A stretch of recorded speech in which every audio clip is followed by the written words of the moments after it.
Ilog guys. Yan. Ito yung ilog guys. Dulo na to talaga bro, as in. Doon pa, doon. Yun ang araw guys. Yan ang ilog. Hanggang doon pa to.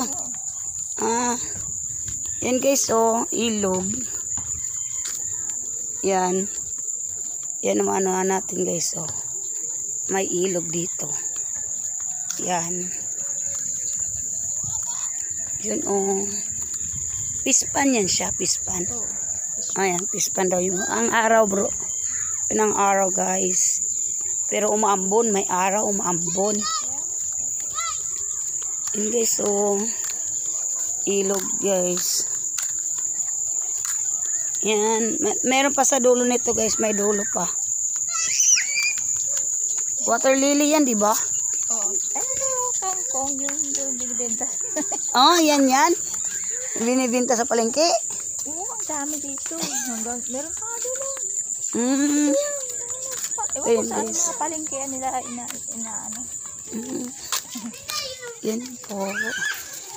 Alam mo may ano kami. Yun guys, oh, ilog. Oh my God. Kasi malayo pa to bro. Oo, malayo. Ayaw mo. Ano doon, pwede tayo kukuha ng isda. Yan ang hanap buhay nila guys, so padjak. Tapos yan. Punta daw tayo sa dulo guys. May ilog pa daw doon. Siguro nandito yung dagat, nandito yung araw eh. Di ba ano nga, karugtong na ng ubando yan. Ay, karugtong na ito ng ubando? Okay.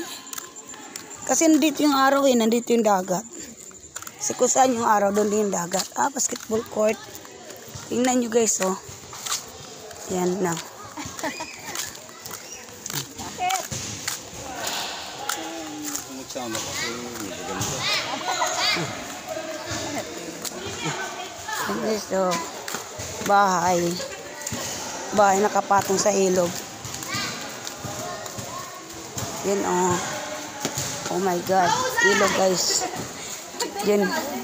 Hanggang ano gano'n na to, hanggang dulo na to. Ilog na yan siya pag ganun. Ilog na daw to siya guys hanggang dulo. Ito na daw. Nandito yung mga tilapia. Ano saan yung ano niya, laman? Ito guys, oh. Ang bahay na sa ilog guys. Ito din, oh. Ano yan bahay? Ano yan yan bahay na yan? O dito lang banda? Dito lang yung mga bahay. Ito ang ilog. Yan guys, oh. Panoorin nyo na lang. Ang ganda kayo mag-live kung ganito man lang. Kasi nag-live kasi si Kuya.